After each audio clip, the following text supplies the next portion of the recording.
Señor,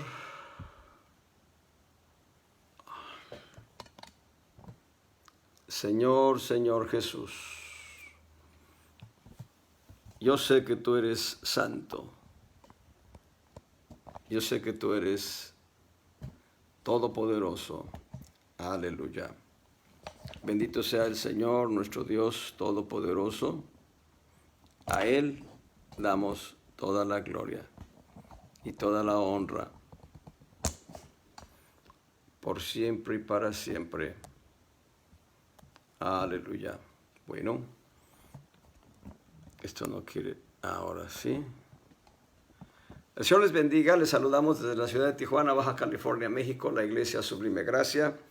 Hemos estado viendo el tema de la depresión, cómo contrarrestar la depresión, cómo contrarrestar el desánimo, el desaliento.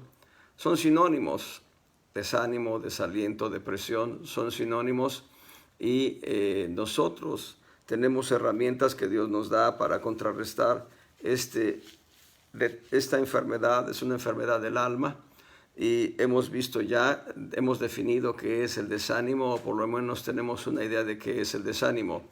Pero hoy vamos a continuar con algunos elementos prácticos de cómo contrarrestar el desánimo mismo. Hemos visto ya a manera de semilla que al llenarnos de la palabra de Dios, la palabra de Dios llena el vacío de nuestra alma y nos hace sacar el desánimo. Les compartí ese testimonio en el cual yo pude llenar precisamente el vacío de mi alma cuando vi un accidente fatal y lo que Dios puso en mi corazón fue leer la epístola a los Romanos. La leí en voz alta y esa epístola me bendijo mucho, 16 capítulos en los cuales Dios trajo fortaleza a mi alma para evitar que mi corazón se apachurrara. Y también entendemos que la palabra de Dios es una forma de saturación de canales. En psicología la saturación de canales se refiere a aquellas áreas de nuestra alma. La psicología no conoce todas las áreas de nuestra alma. El ser humano en sí mismo, en su conocimiento del hombre, el ser humano no conoce en su totalidad las áreas del alma, los equipos de nuestra alma. Sin embargo, esboza un conjunto de elementos que llegan a tener una cierta eficacia en el mundo de la psicología. No estoy hablando de psicología cristiana, ni tampoco quiero establecer que la psicología humana nos ayude. Lo que quiero establecer es que el concepto de saturación de canales existe. Porque tengamos una idea, las áreas de nuestra alma, nuestro corazón, nuestros sentidos del alma, los afectos, sentimientos, emociones, las facultades directivas, los 7 anhelos del alma, los 4 temperamentos, todos los 7 equipos de nuestra alma, son semejantes a canales como los que se abren en los surcos de la tierra para cultivarla. Diferentes tipos de semillas tienen diferentes tipos de cultivo. El arroz se cultiva en una abundancia de agua, abundancia total de agua. Hay otro tipo de productos que se cultivan con una cantidad menor de agua. Pero vayamos al ejemplo del arroz. El arroz se cultiva en canales donde debe haber mucha agua abundante. El agua no debe cesar cuando se está cultivando el arroz. Así es nuestra alma. Nuestra alma tiene un conjunto de canales. Esos canales van a ser saturados de lo que nosotros le llenemos. El Señor Jesucristo lo dice puntualmente en el Evangelio de Mateo: de la abundancia del corazón habla la boca. En otras palabras, de la abundancia que tú le des a cada área de tu alma, hablará tu corazón. Entonces, nosotros teniendo en el alma diferentes canales que deben ser saturados por la presencia de Dios en diferentes maneras, lo que hace la palabra de Dios al saturar precisamente nuestra alma es tomar el desánimo y echarlo fuera. El desánimo es un vacío del corazón. Escuchen bien, el desánimo es un vacío del corazón. Es un vacío de Cristo, es un vacío de Dios. El desánimo en el corazón provoca que el alma esté vacía y que el alma esté elocubrando en un conjunto de circunstancias que son ajenas a la vida cristiana. Y ese vacío lo que trae precisamente es la debilidad en el alma, la sensación de que ya todo se acabó, que ya no hay solución a esto, al otro, a aquello, la experiencia de que no tenemos salida, la experiencia de que solamente la muerte acabará con todo. Eso son pensamientos de desánimo. No estoy hablando de desánimo como una solución, estoy hablando de desánimo como un principio de enfermedad del alma, un principio de enfermedad del alma para dañarnos, para hacernos daño. En tanto que el primer punto de apoyo para que nuestra vida pueda echar fuera el desánimo es satúrate de la palabra. Recientemente en un devocional estábamos cantando que el Señor nos sature de su Espíritu, del Espíritu Santo, y eso es glorioso. Pero el primer punto en el que tú debes estar completamente satisfecho es en la palabra de Dios. Ahí en Colosenses capítulo 3, verso 16, va a decir el apóstol Pablo: la palabra de Cristo habite en vosotros en abundancia. La palabra de Cristo habita en vosotros en abundancia. Y va a agregar como complemento: en toda sabiduría, enseñándoos y exhortándoos los unos a los otros con salmos, con himnos y cánticos espirituales, con gracia cantando en vuestros corazones al Señor. Aquí ya tienes dos principios para echar fuera el desánimo. El primero es: la palabra de Cristo habite en abundancia en tu corazón. El segundo principio, del cual hablaremos un poco más adelante, es la alabanza. Pero tomando en consideración la palabra de Dios, tú debes tener una disciplina para leer la palabra de Dios, para llenarte de la palabra viva, porque la palabra es vida y es espíritu. Juan, esto ya lo vimos, esto es parte de un repaso para empezar a ver otros aspectos interesantes que van a echar fuera el desánimo. Vamos a encontrar en el conjunto de semillas que tenemos aquí en este costal, vamos a encontrar la alabanza, la adoración, el gozo, la alegría, la presencia de Dios. Debemos nosotros empezar a experimentar la presencia de Dios de manera continua, cotidiana, como aquellos enamorados que están tomados de la mano y no se quieren soltar, así tomarnos de la mano del Señor y decir: no te suelto, no te dejo, aunque me bendigas, porque yo sé que ya tu presencia me bendice. Y digo esto, aunque me bendigas, porque Jacob lo dijo en sentido distinto, dijo: no te dejaré hasta que me bendigas. Pero cuando el Señor ya está con su presencia en nosotros, ya es una bendición gloriosísima percibir su presencia. Bueno, ahí en Juan capítulo 6, en el verso 63, el Espíritu es el que da vida, la carne nada aprovecha. Noten, las palabras que yo os he hablado son espíritu y son vida. Y aquí tienen una semilla de lo que es la palabra de Dios. La palabra de Dios es vida a nuestro ser. Lo veíamos el domingo, lo hemos visto en otro tipo de enseñanzas. Hebreos 4:12, la palabra de Dios es un bisturí que corta, que separa el alma del espíritu, que corta los huesos, que corta las coyunturas, pero que penetra y entra hasta los tuétanos de los huesos y santifica la sangre que se produce en los tuétanos de los huesos, y la sangre empieza a fluir con una sanidad y una salud total para tu cuerpo, pero también para tu alma. Gloria sea al Señor, porque la palabra penetra primeramente y separa espíritu y alma, o alma y de espíritu, los separa. Pero al tocar la palabra de Dios el alma, al saturar los canales de tu alma, la palabra de Dios, esta viene a traer sanidad, sanidad a tu alma, sanidad a tu ser. Y bueno, el río, o los dos ríos que vio Ezequiel allá en Ezequiel 47, esos dos ríos que salieron del lugar santísimo, que inundaron todo el lugar santo, son figura de la palabra de Dios, entre otras, figura de la palabra de Dios. Y cuando los ríos inundan todo el lugar santo, es una figura de cómo la palabra de Dios debe inundar toda tu alma completa, de una manera plena. total. Entonces, tú tienes que hacer un plan de lectura de la palabra y cuando hayas terminado de leer la palabra, empezar a leerla otra vez. Empezar a leerla otra vez. Ya les he dicho testimonios de estos muchas veces. Se dice de Spurgeon, Carlos Spurgeon, el príncipe de los predicadores, que leyó la Biblia más de 80 veces, que cada vez que leía un capítulo de la Biblia añadía un punto para marcar que ya había leído ese capítulo. De manera tal que se dice que él leyó más de 80 veces la Biblia completa. Y de Watchman Nee más de 50 veces por lo menos. Y qué decir de este varón de quien les he testificado 200 veces, y esto fue hace ya unos 8 o 9 años tal vez, cuando yo escuché el testimonio, un hombre de origen chino que dijo: yo he leído la Biblia más de 200 veces. Gloria al Señor, qué bendición. Se supone entonces que su alma está saturada de la palabra divina.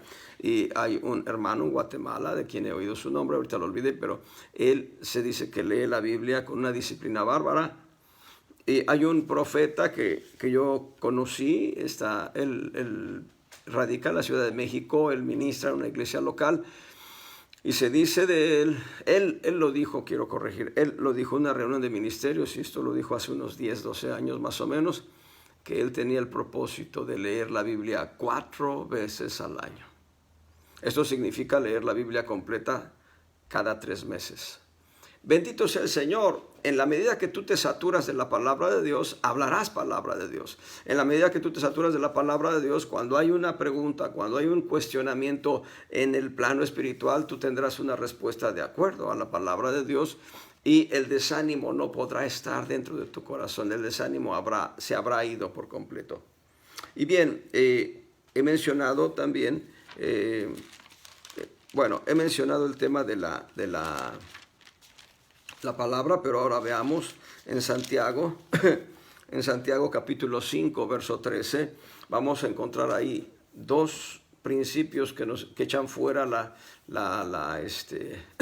el desánimo. El primero de ellos: ¿está alguno entre vosotros afligido? El desánimo, la depresión, el desaliento provocan depresiones en el corazón, provocan aflicción en el alma, y esta aflicción se traduce en aflicción del cuerpo. Dice: ¿está alguno entre vosotros afligido? Haga oración. La oración es la acción y efecto de hablar a través de la boca hacia Dios. En el plano bíblico así lo debemos entender. Oración es la acción y efecto de hablar a través de nuestra boca hacia Dios.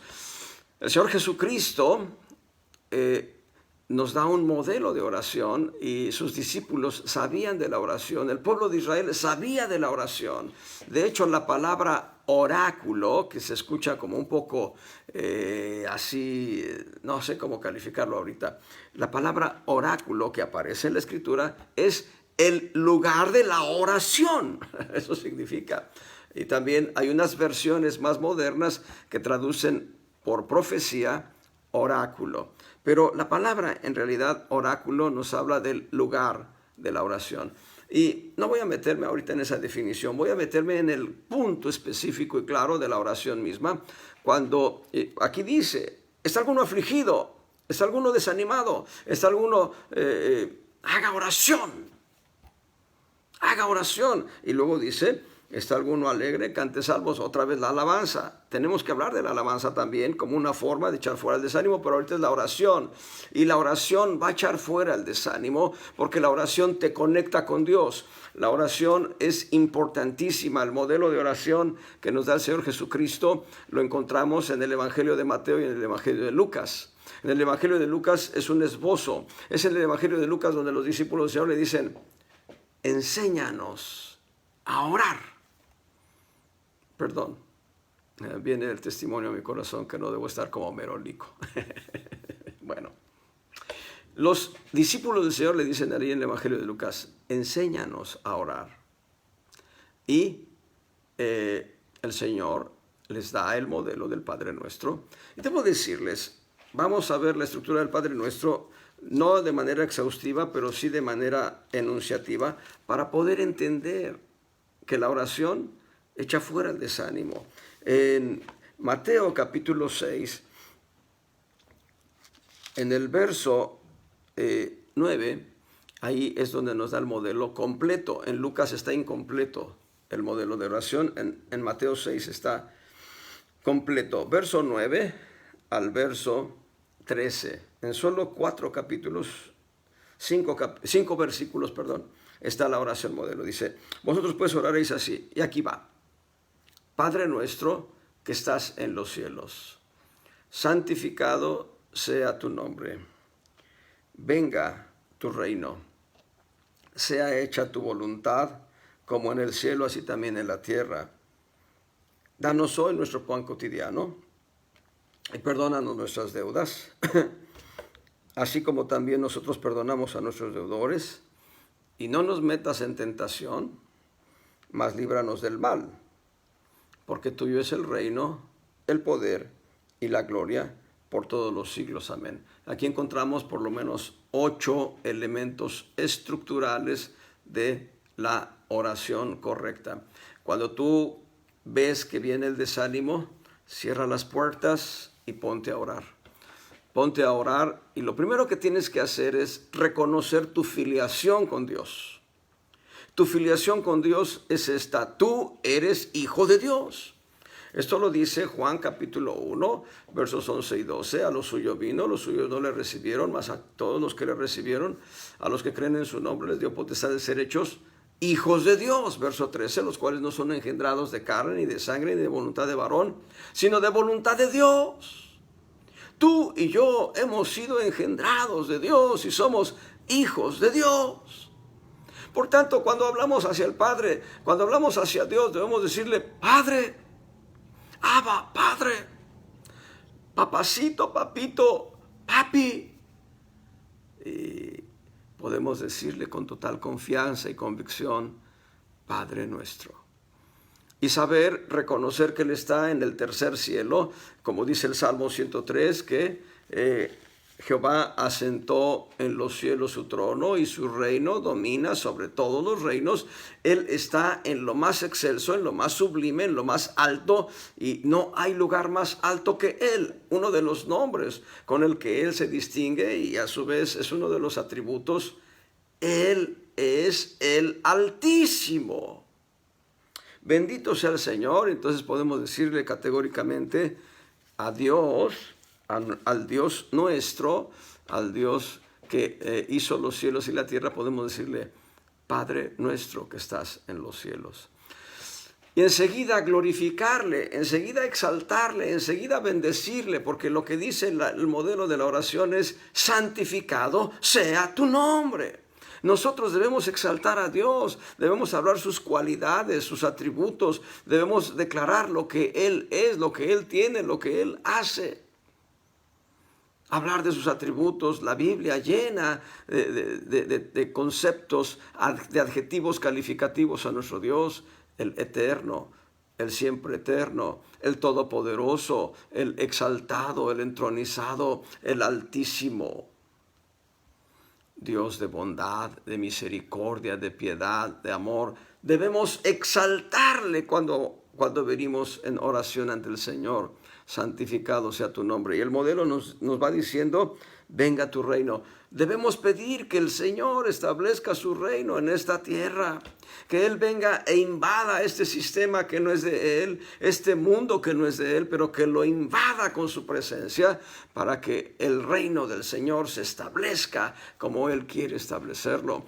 Cristo declara: mi reino no es de este mundo, y habla de... Cuando dice este mundo, no se está refiriendo a la ciudad de Jerusalén, donde Él fue crucificado. No se está refiriendo al territorio de Israel, donde estaba asentado el pueblo. No se está refiriendo al territorio romano, que era el que dominaba Roma, todo el territorio de la parte del Mediterráneo, el sur de Europa, el norte de África, la parte de la Asia Menor. Todo eso lo dominaba Roma. No. Cuando Cristo dice: mi reino no es de este mundo, se está refiriendo a este sistema político, religioso, económico, jurídico, creado por el hombre por influencia del diablo. Aleluya. Por eso debemos pedirle a Dios: establece tu reino. Ven y establece tu reino. y dice, venga tu reino, y dice, sea hecha tu voluntad, y noten esta estructura, sea hecha tu voluntad como es en el cielo. ¿Cómo es la voluntad de Dios en el cielo? 100% cumplida. Ya no hay rebeldes, los rebeldes fueron echados fuera. Fuera fueron echados, junto con su líder. Como si fuera un borracho, fue lanzado fuera aquel rebelde, aquel soberbio, orgulloso, llamado en su momento Luz Bella, hoy Lucifer, diablo, Satanás, serpiente antigua, dragón, Leviatán. Él ya fue echado fuera del cielo.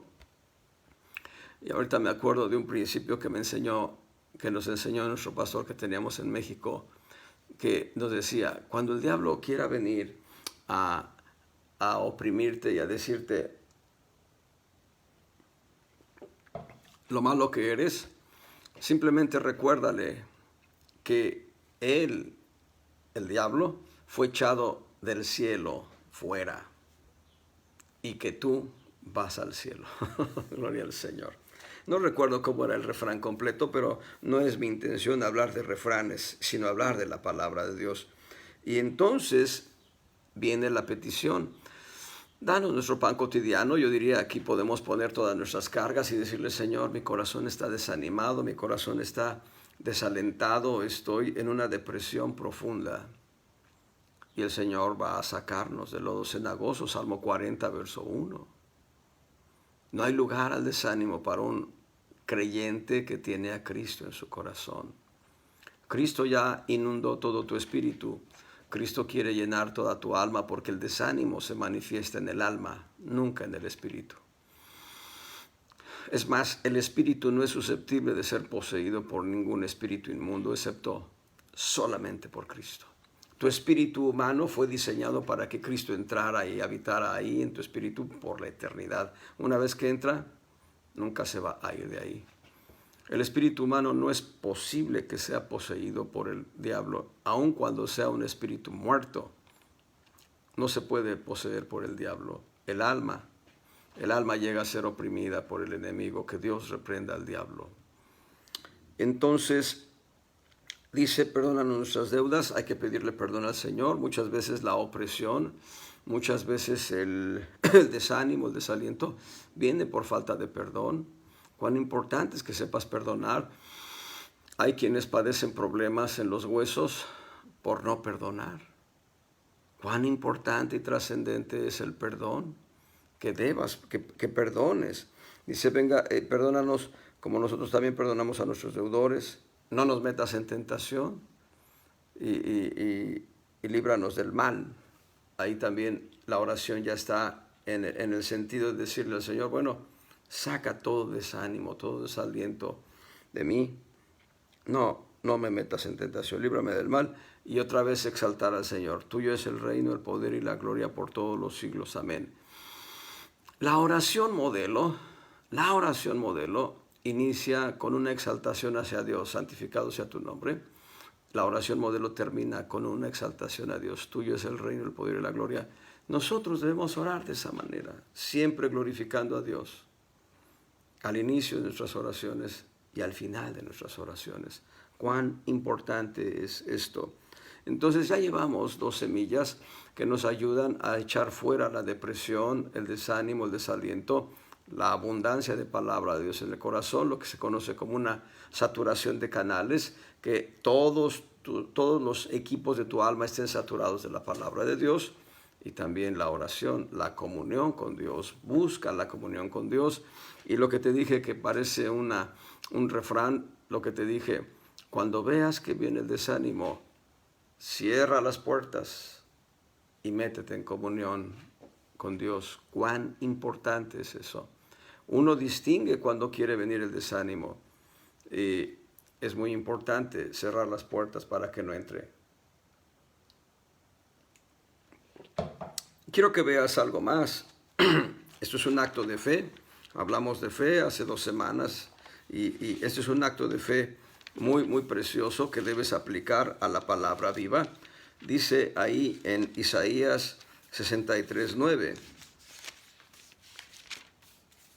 El profeta Isaías nos dice esta palabra, una palabra de parte de Dios para nosotros. Dice, en toda angustia de ellos, Cristo fue angustiado. Y yo estoy deliberadamente utilizando la palabra Cristo porque esta palabra está hablando de Cristo. En toda angustia de ellos, Cristo fue angustiado y el ángel de su faz los salvó. Si bien en la primera línea se está hablando del pueblo de Israel, en la segunda línea, que es una palabra profética, está hablando de nosotros. Cristo fue angustiado por nosotros.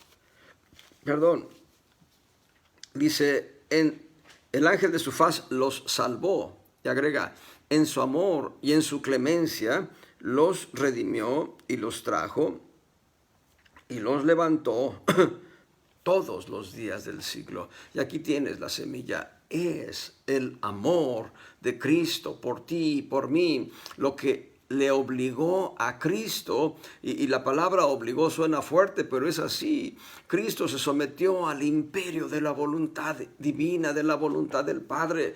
Cristo se sometió a la soberanía del Padre Celestial, y entonces el Padre le dijo, tienes que beber la copa de mi ira, tienes que probar todo mi castigo, toda mi ira. Y el Señor dijo, está bien, lo haré.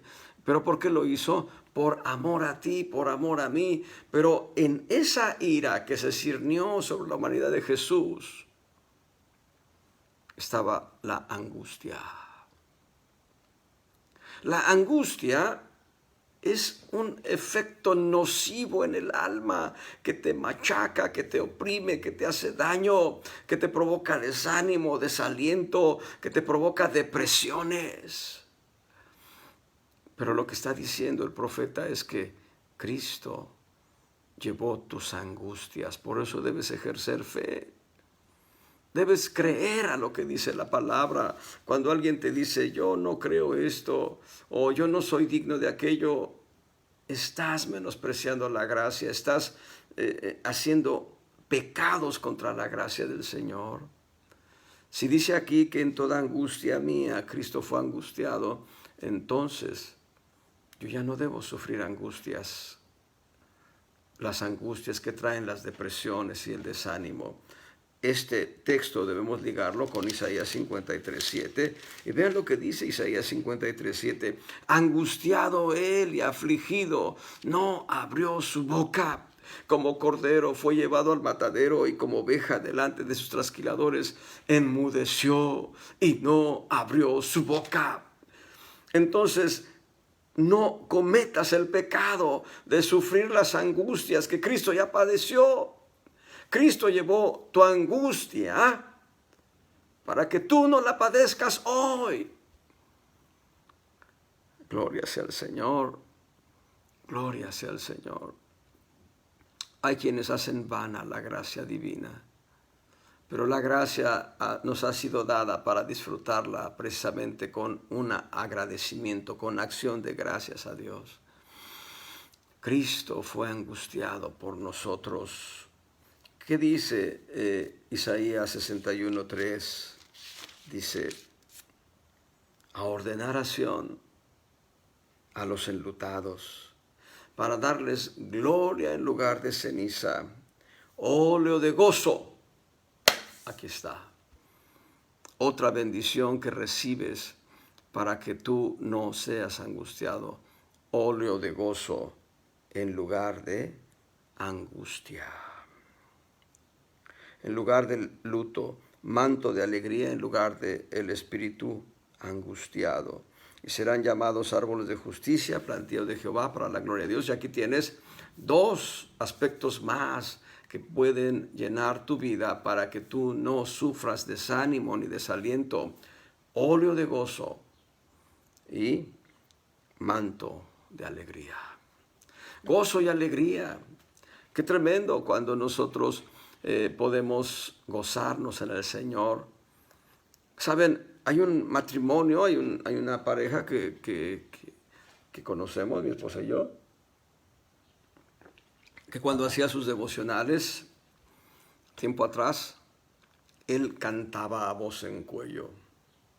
gloria a ti yo daré, pero gritando de manera tal que los vecinos escucharan, gloria sea al Señor. Llénate de gozo, llénate de alegría, hermano. Que tu corazón sea saturado de alegría. Les he dicho la palabra bienaventurado.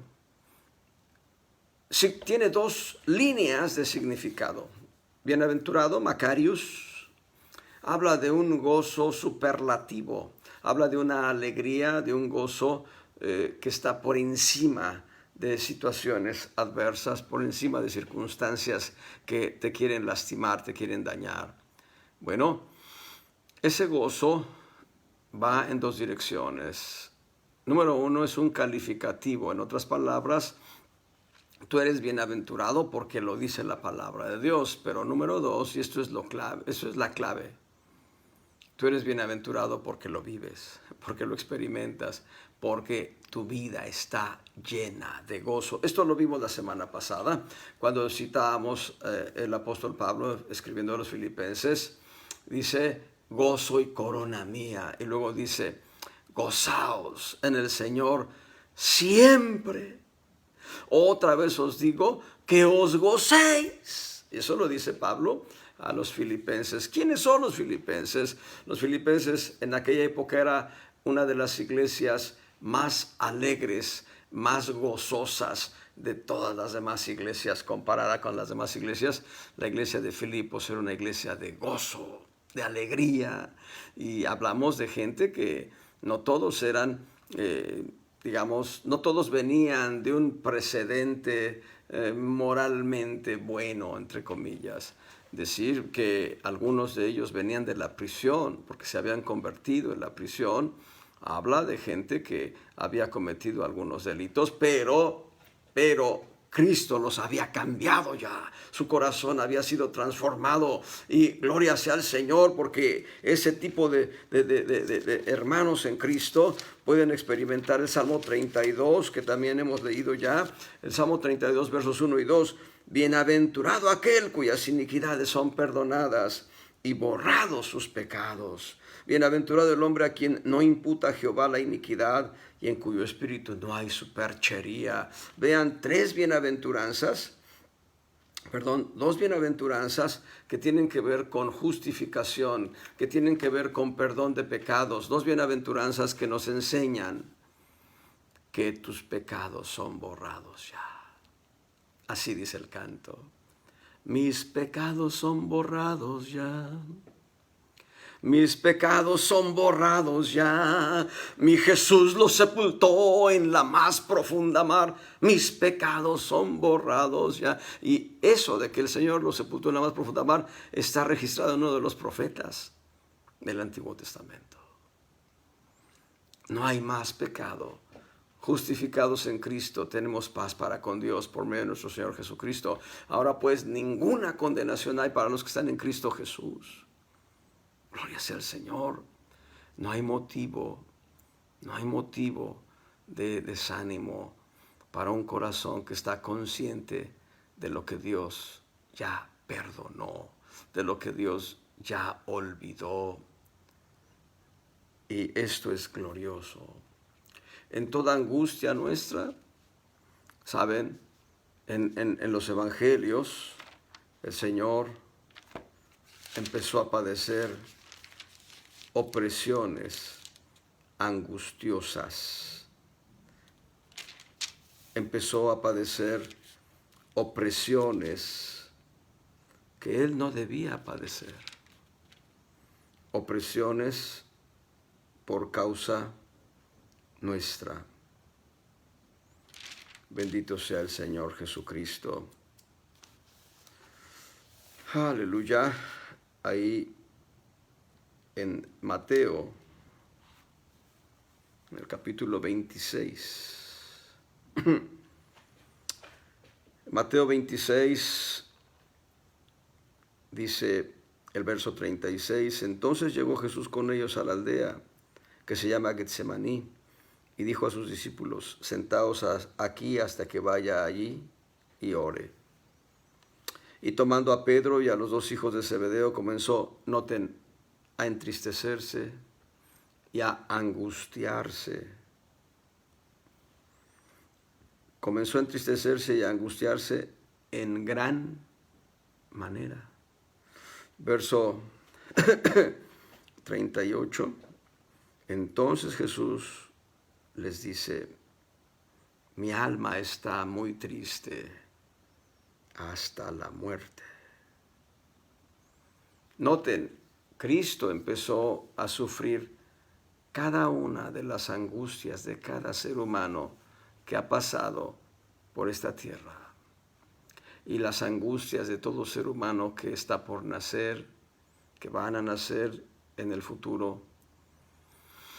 Todas esas angustias fueron puestas en el Señor y eso le provocó una sensación de muerte. Decide tú. Yo te diría, si Cristo ya llevó tus angustias, ¿para qué las quieres cargar tú? No hagas vana la gracia del Señor. Él ya llevó tus angustias. Haz como hizo Ezequías. ¿Qué hizo Ezequías? Bueno, Ezequías recibe las cartas de Sennacherib, del Rabsaces, aquel rey asirio y aquel general que se dice el más pequeño de todos. Es un orgulloso, era un orgulloso ese general. Bueno, recibe las cartas donde le dicen: no pienses que Jehová te va a librar de nuestra mano. Así, con tal orgullo y soberbia le dicen. Y empiezan a redactar en esas cartas un conjunto de argumentos que, cuando los lee Ezequías, dice la Escritura que vino ante la presencia del Señor y presentó esos documentos ante Dios y dijo: Señor, mira lo que han escrito. Dicen ellos que tú no nos vas a defender. Y viene la respuesta por el profeta Isaías. Y le dice: no te han menospreciado a ti, me han menospreciado a mí. Pero ten por cierto que ellos no vendrán a hacerte daño alguno. ¿Qué sucedió? Un ángel solamente, mató, no recuerdo el dato, 180,000, 185,000 soldados asirios. Un solo ángel, una noche. ¡Vámonos! Y aquel rey que se había envanecido cuando llegó a su pueblo, a su ciudad, y se metió a adorar a su Dios, los hijos de este rey vinieron y lo mataron. Amado hermano, haz como Ezequías, trae tus angustias y dile: Señor, tú dijiste que llevaste todas mis angustias, pues aquí te las dejo y ahí nos vemos. Mateo 11:28. Venid a mí todos los que estáis trabajados y cargados, yo os haré descansar. En otras palabras, trae tus cargas, ponlas a los pies del Señor y Él te va a dar reposo. Trae tus angustias, tu desánimo, tu desaliento, tu depresión, ponlo a los pies de Cristo y Él te va a bendecir. No olvides, ya llevamos varias semillas, la palabra de Dios en abundancia en el corazón, la oración, la actitud de fe en lo que dice la Escritura, el gozo y la alegría sobrenaturales, ser bienaventurados, y por supuesto la alabanza. Oh, qué hermoso. Cuando tú glorificas a Dios, Dios te llena de su presencia. Y apenas estamos viendo las diferentes experiencias que Dios nos da para poder echar fuera el desánimo. Ahí en 2 Corintios 1:4, 2 Corintios 1:4, el cual Dios, el Dios de toda consolación, nos consuela en todas nuestras tribulaciones, para que podamos también consolar a los que están en cualquiera angustia, con la consolación con que nosotros somos consolados de Dios. Y ahora la iglesia está para consolar. La iglesia está para bendecir, la iglesia está para edificar, la iglesia está para levantar el corazón de las gentes. Los amigos de Lot le señalaban: tu pecado te tiene así, tu pecado provocó que tus hijos murieran, tu pecado te llevó a la ruina, tu pecado, tu pecado, tu pecado. Job se levanta y dice: consoladores molestos son ustedes, no sirve para consolar. Cuán importante es que recibas consolación de quien ha sufrido y quien ha recibido consolación por su sufrimiento. Hace un tiempo, un varón de Dios, platicaba yo con él y le decía: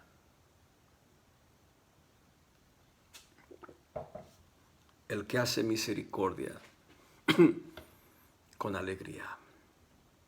Su corazón estaba apachurrado, tenía un conjunto de experiencias que le hacían sentir mal, situaciones que le estaban llevando a un desánimo, a un desaliento en el corazón. Y la palabra que Dios le dio fue: el que hace misericordia con alegría. La alegría es importante. La alegría es el gozo del Señor en ti. ¿Cómo lo dice? Vamos a ahorita regresar a Corintios, pero ¿cómo lo dice 1 Tesalonicenses 5? En 1 Tesalonicenses capítulo 5 dice el apóstol Pablo, ahí en el verso 16: estad siempre gozosos. Hay quienes lo leen de esta manera: estad siempre enojosos. Conozco a alguien que está siempre enojoso. Gloria al Señor, no me burlo de él, sino que me lleno de gozo para no estar enojoso yo, para no estar lleno de ira y de enojo. Mejor me lleno de gozo. Gloria sea al Señor. Estad siempre gozosos. Siempre gozosos. Es un mandamiento. Cuando estás triste, no estás cumpliendo este mandamiento. Estad siempre gozosos. Orad sin cesar. Dad gracias en todo, en todo. Me acaban de correr, dale gracias a Dios. Me quitaron la casa, dale gracias a Dios. Sé que suena fuerte, pero es lo que Dios quiere, que le des gracias. Dale gracias a Dios en todo. Dad gracias en todo. Estad siempre gozosos, orad sin cesar. Dad gracias en todo, porque esta es la voluntad de Dios para con vosotros en Cristo Jesús. En realidad son 7 principios que nos enseña el apóstol Pablo aquí. Ahí van. Estad siempre gozosos, orad sin cesar, dad gracias en todo, no apagar el espíritu, no menospreciar las profecías, examinarlo todo, retener lo bueno y apartaos de toda especie de mal, porque esta es la voluntad de Dios para con vosotros en Cristo Jesús. Regresamos a 2 Corintios, ahora en el capítulo 2, en el verso 10. Vean lo que dice el apóstol Pablo frente a las circunstancias adversas de su vida. Pablo es un hombre, va a describirlo, todo el capítulo 12 dice: si se trata de venir a las visiones y a las revelaciones, conozco a un hombre, en el cuerpo no lo sé, en el espíritu no lo sé, Dios lo sabe, que fue trasladado hasta el tercer cielo. Es decir, lo que está diciendo Pablo es: no estoy seguro si fui en espíritu, alma y cuerpo al tercer cielo, o solamente fui en espíritu al tercer cielo. Dice: y tal hombre, en el cuerpo o fuera del cuerpo, no lo sé, Dios lo sabe. Es decir, fue en el cuerpo, no lo sabe, fue en espíritu, no lo sabe, pero fue, de que fue al tercer cielo y vio cosas gloriosas y sublimes que no le fue permitido describir en sus epístolas. Y entonces viene la debilidad a su cuerpo. Y entonces viene un mensajero de Satanás que lo abofetea. ¿Por qué lo abofeteaba? Porque a veces Pablo se llenaba de cierta vanidad diciendo: ¿qué haría Dios sin mí? Qué tremendo. Y entonces cuando Pablo se quería envanecer un poco, el mensajero del chamuco lo abofeteaba. Y entonces Pablo va a decir, ahí en el verso 8, para que no me enaltezca. En el verso 7, la parte final, dice un mensajero de Satanás que me abofetee, para que no me enaltezca. Y en el verso 8 dice, por lo cual 3 veces le he pedido al Señor que me lo quite. No permita, Señor, que me esté abofeteando. Y el Señor me ha dicho, bástate mi gracia, porque mi poder se perfecciona en tu debilidad. Entonces, de buena manera, dice ahí en el verso 10, por lo cual me gozo en las flaquezas, en afrentas, en necesidades, en persecuciones, en angustias, porque cuando soy débil, entonces soy poderoso. Pero aquí en el contexto es la gracia de Dios ha sido dada a nosotros para echar fuera el desánimo. La gracia del Señor. Oseas, en el capítulo 5, verso 15, la parte final de ese versículo, dice el Señor, madrugarán a buscarme. Cuando hay angustia, uno madruga para buscar al Señor. Hace años llegué a tener algunos conflictos de diferente naturaleza en el trabajo. Específicamente, voy a decirlo así, específicamente en el trabajo empecé a sufrir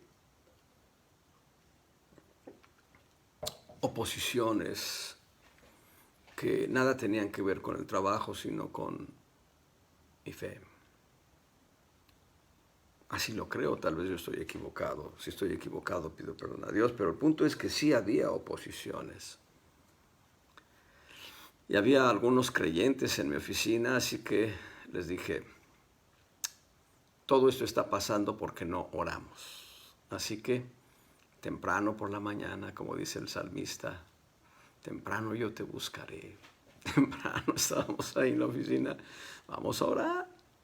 Y orábamos. Un hermano de estas reuniones le llamaba la reunión de las ascuas de fuego.